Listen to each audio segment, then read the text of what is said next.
Jo, evo je ovo opet. Opet je, ja? Neću da odustanem dok ovo ne završim.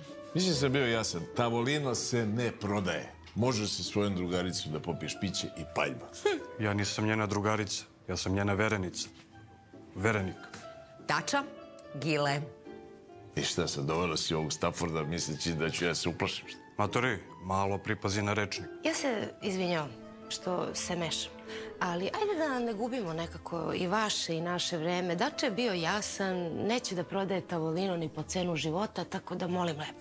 Ako neće milom, onda će silom. Misliš? Znamo.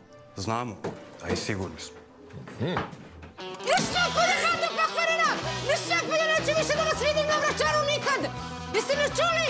Neću u Čupuškom parku neću da vas vidim! Aj napolje! U Žarkovu!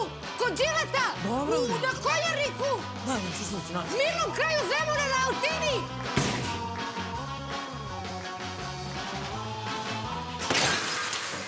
Žubrad jedna pokvarena smrdljiva!